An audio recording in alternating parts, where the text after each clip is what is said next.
Hello everyone, welcome back to my channel. This is Khushi here. आज इस video में मैं शेयर करने वाली हूँ बैकग्राउंड वेरिफिकेशन के बारे में गाइस। यस, टेक महिंद्रा के रूल्स कुछ बदल गए हैं। पहले की बात तो अलग थी, बट अभी बहुत सारे ऐसे स्मार्ट कैंडिडेट्स भी है, तो इसलिए कंपनी के रूल्स भी चेंज करवाना पड़ा उनकी वजह से।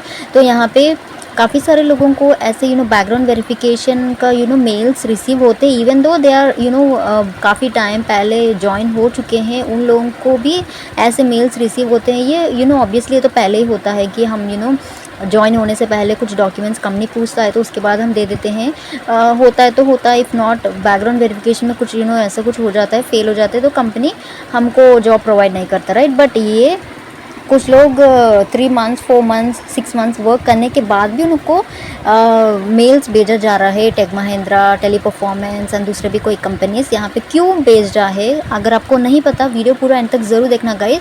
बहुत ही ज़्यादा इन्फॉर्मेटिव वीडियो है, शायद आपको आने वाले डेसिस पे भी यूज़ हो सकती है। एंड अगर ऐसे वाली इन्फॉर्मेशन अगर आप सुन भी लेते हो तो कोई नुकसान नहीं होता ना, तो एक बार सुन लीजिएगा, वीडियो को पूरा एंड तक ज़रूर देखना। आप ऐसे अच्छे वीडियो से जुड़े रहना चाहते हैं तो मेरे चैनल को प्लीज़ ज़रूर सब्सक्राइब कर लीजिएगा। ओके, तो जैसे कि आप यहाँ पे देख सकते हो, फेल्ड इन बैकग्राउंड वेरिफिकेशन, ये क्यों होती है वेरिफिकेशन बैकग्राउंड, ठीक है। तो पहले जैसे कि आपका जॉब हो जाता है, उसके बाद कंपनी बोलती है कि कुछ डॉक्यूमेंट सबमिट करने के लिए, नेसेसरी डॉक्यूमेंट्स लाइक पान, आधार, एजुकेशन प्रूफ और कुछ एक्सपीरियंस होता है, तो कुछ एक्सपीरियंस लेटर, राइट, कंपनी के साथ प्रीवियसली वर्क कर चुके हो तो वो पूछता है कंपनी। बेसिकली यही होता है बैकग्राउंड वेरिफिकेशन। जैसे कि हम जॉब ज्वाइन कर लेते हैं तो कंपनी पूछता है, हम सबमिट कर देते हैं, हमको कंपनी जॉब दे देती है। उसके बाद जाके ये बैकग्राउंड वेरिफिकेशन ना एक ही दिन नहीं होता है, इट टेक्स टाइम। बहुत सारे लोग यहाँ पे होते हैं, लाइक थाउजेंड्स ऑफ पीपल, उससे भी ज़्यादा होते हैं यहाँ पे वर्क फ्रॉम होम के लिए अप्लाई करते हैं, वर्क करते हैं। कुछ लोग छोड़ देते हैं, नए लोग जुड़े रहते हैं, right. Okay guys, so let's start how to check this points. तो ये कैसे हो सकती है, क्या क्या हो सकती है, ये बहुत ही मैं रफ पॉइंट ऑफ व्यू बता देती हूँ, ठीक है। तो कुछ फेक लेटर्स, ये एक्सपीरियंस लेटर होता है। अगर आप फ्रेशर होता है तो वो अलग बात है। अगर आपको कुछ एक्सपीरियंस है, नहीं भी है, बट आपने बना लिया है fake letter, fake pay slips and उसी के साथ जो भी रिलेटेड ऑफर लेटर, ऐसे सब कुछ कंपनी देखता है ना, तो ये अगर आपने फेक बना भी लिया है उस टाइम पे कंपनी क्रॉस चेक करता है गाइस। कंपनी इतना, आप जो समझते हो इतना बेवकूफ़ तो नहीं है, बहुत सारा यहाँ पे क्रॉस चेक कर लेता है कि आपने रियल में वर्क किया है कि नहीं, कि उनको इजीली पता चल जाता है। तो इन केसेस में मोस्ट ऑफ द केसेस होती है कि एक्सपीरियंस लेटर यहाँ पे मालूम हो जाता है, फंस जाते हैं लोग, ये इसी से लेके यहाँ पे कंपनी इन्होंने, तो यहाँ पे ये बैकग्राउंड वेरिफिकेशन में फ़ेल हो जाते हैं गाइस। इसीलिए इनको कंपनी मेल सेंड कर देता है कि आपने बैकग्राउंड वेरिफिकेशन में फ़ेल हो गए हो, आपको निकाला गया है, टर्मिनेट कर दिया गया, ऐसे कुछ मेल्स, ठीक है। तो दूसरा होता है कि फ़ेक नंबर्स है। फेक नंबर्स क्या होते हैं, रेफरेंस नंबर, कि प्रीवियस ऑर्गेनाइजेशन में अगर आप काम करते हो तो कुछ नंबर्स पूछता है कंपनी, सो दैट कॉल करके उनके साथ बात करने के लिए कि ये बंदा का परफॉर्मेंस कैसा है, क्या क्या है, सब कुछ। वैसे तो वर्क फ्रॉम होम पे उतना ज़्यादा फोकस नहीं था कि बहुत हज़ारों लोग यहाँ पे वर्क करते, राइट, तो हज़ारों लोग को कंपनी कॉल करके तो नहीं पूछेगा, बट यहाँ पे कर रहा है क्योंकि कुछ लोग ऐसे भी है फेक डिटेल्स डाल के यहाँ पे जॉब ज्वाइन कर रहे हैं, तो उन लोगों के लिए यहाँ पे सब कुछ प्रोसेस चेंज हो गया है गाइस। तो यहाँ पे जो भी आप अगर नंबर भी प्रोवाइड करते हो ना, अगर फ्रेशर्स भी, तो कुछ अच्छा नंबर्स प्रोवाइड करिएगा सो दैट आपको कोई प्रॉब्लम ना आए, ठीक है। तो यहाँ पे कुछ ऐसे नंबर्स प्रोवाइड कर दिए गए, उनको पता भी नहीं कि वो बंदा क्या बोल रहा है, किस चीज़ के लिए बोल रहा है, ठीक है। तो ऐसे केसेस में भी कुछ लोग यहाँ पे पकड़े गए, तो उनको कंपनी ने बैकग्राउंड वेरिफिकेशन फील्ड में फेल हो गए वो लोग, पता चल गया है, they were like faking all this. तो नेक्स्ट का होता है कि ड्यूअल आधार कार्ड। ये क्या होती है, तो ड्यूअल आधार कार्ड आपको नहीं पता गाइस, बट कुछ लोग को ना दो आधार कार्ड्स होती हैं, कि प्रूफ ऑफ आइडेंटिटी एक होती है, कि दूसरा होती है कि ओरिजिनल आइडेंटिटी अलग होती है, कि दो मेंटेन करिए रखते हैं। ऐसे केसेस में सेम ऐसे ही अगर डीप वेरिफिकेशन करता है कंपनी, तो यहाँ पे पकड़े जाते हैं आधार कार्ड के चक्कर में भी, ठीक है। कि दो आधार कार्ड्स मेंटेन करते हैं, कि आई डोंट नो वाई, कि एक जॉब के लिए एक प्रोवाइड करते हैं, तो दूसरे जॉब के लिए दूसरा प्रोवाइड करते हैं, बट आधार कार्ड तो एक ही होना चाहिए, वही कंपनी को प्रोवाइड करना चाहिए। कि कंपनी को अगर पता चल गया है इसके पास 2 आधार कार्ड से, तो थोड़ा बहुत नेगेटिव इम्पैक्ट गिरेगा, तो उसी के हिसाब से यहाँ पे बैकग्राउंड वेरिफिकेशन तो फेल जाएगा ही जाएगा, क्योंकि एक बहुत प्रॉपर टीम होती है गाइस पूरा वेरीफाई करने के लिए। सिर्फ एक ही बंदा यहाँ पे नहीं होता है, बहुत सारे यहाँ पे चैनल्स अलग होते हैं, टीम्स अलग होते हैं, तो आप बच नहीं सकते हो, ठीक है। तो अनरिलेटेड डॉक्यूमेंट्स या जो भी कंपनी पूछता है उसी के साथ अगर आप कोई भी unrelated documents if not unnecessary documents कुछ ऐसे प्रोवाइड करते हो ना, उसी के साथ आपको ही नुकसान होने वाला है, तो वो मत करना। जो भी कंपनी पूछता है तो वही प्रोवाइड कर देना, क्योंकि अननेसेसरी डॉक्यूमेंट्स क्यों ही शेयर करना है। अगर कंपनी को कुछ रिलेवेंट डॉक्यूमेंट्स होना है तो वही शेयर कर दीजिएगा कंपनी के साथ, ठीक है। तो अनरिलेवेंट डॉक्यूमेंट्स ऐसा मत शेयर करना। दूसरी बात आती है कि प्रॉपर प्रूफ ऑफ आइडेंटिटी। ये क्या होती है कि देखो, कुछ लोगों का आधार नहीं होता है, पैन कार्ड भी नहीं होता है।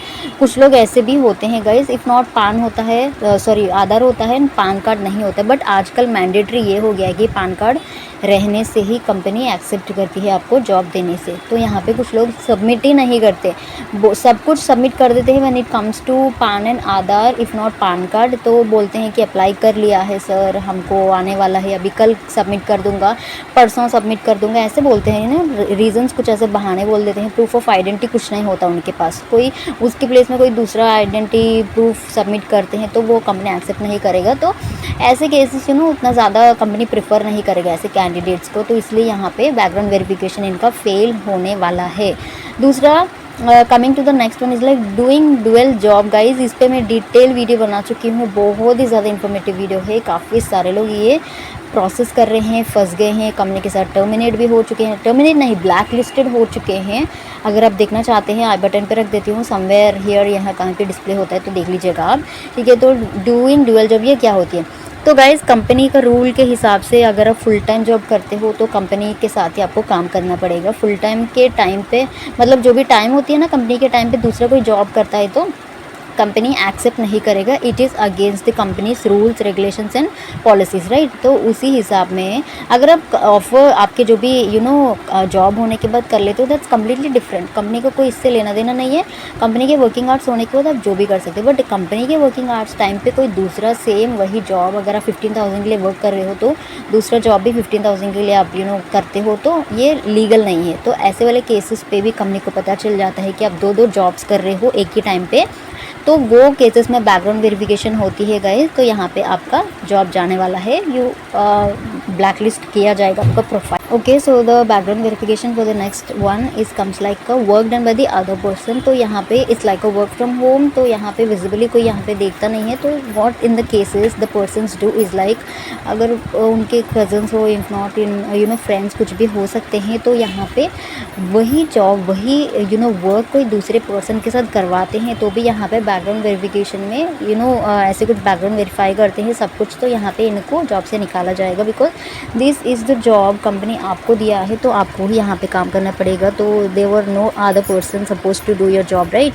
सो no other person can do, because उनको पता चल जाता है। They will check all the performances, they will check your calls audit करते हैं, they will hear your call recordings, जो तरीके से आप बात कर रहे हो। Because the voice is like a one person's voice. अगर कोई दूसरा बंदा बात करता है तो उसका वॉइस टोन अलग होता है, उसका वॉइस टोन अलग होता है, द वे ही स्पीक्स वो अलग होता है, द वे ही प्रोनाउंसिएट सब कुछ अलग होता है, क्योंकि पर्सन का जो भी टॉकिंग स्टाइल होता है अलग होता है। अगर उन केसेस में पकड़ा गया है तो ही विल कंपनी पूरा उनके पास बैकग्राउंड वेरिफिकेशन फिर से स्टार्ट कर देता है। स्टार्ट करने के बाद दे विल फाइंड आउट कि ये पर्सन है, कोई दूसरा पर्सन काम कर रहे हैं। दैट मीन्स एक ही जॉब दो लोग यहाँ पे कर रहे हैं simultaneously, half day if not 4 hours ऐसे कुछ।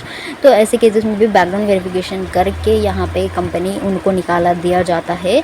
मेल्स भेजते हैं उनको कि आपका profile if not you have been terminated from our company, ऐसे कुछ। तो इन सारे केसेस होते हैं गाइज बैकग्राउंड वेरिफिकेशन फेल हो जाने के पीछे। तो आई होप आपको ये छोटा सा video regarding the background verification सब कुछ अच्छे से समझ में आया होगा। I hope this video gave you some information related with the background verification and all. तो कंपनी कैसे बैकग्राउंड वेरिफिकेशन करती है ये भी बहुत अच्छे तरीके में बता चुकी हूँ, कौन से पॉइंट्स होते हैं। अगर आप फ्रेशर होते हो तो आधार कार्ड, पैन कार्ड सब कुछ से लिंक होती है। अगर आपके पास एक्सपीरियंस होता है तो फेक एक्सपीरियंस एंड फेक जो भी यहाँ पे नंबर्स, ऑफर लेटर सब कुछ आप प्रोवाइड करते तो उसी के साथ पता चल जाता है। इफ़ इन केस आप अगर स्टार्टिंग में भी बहुत अच्छे से हो गए हो, उसके बाद जाके आपने जो भी कुछ किया है तो भी company will find out definitely. तो कोई ना कोई टाइम पे आपको यहाँ पे बैकग्राउंड वेरिफिकेशन फिर से स्टार्ट हो जाएगा कंपनी के साथ। तो उन केसेस में आपको पता चल जाता है कंपनी को कि you are not the perfect person, right. तो कुछ इस टाइप में होती है गाइस। आई होप छोटा सा वीडियो आपको ज़रूर हेल्पफुल लगा होगा। जाने से पहले वीडियो को ज़रूर लाइक कर देना and do subscribe to my channel. I will see in my next video.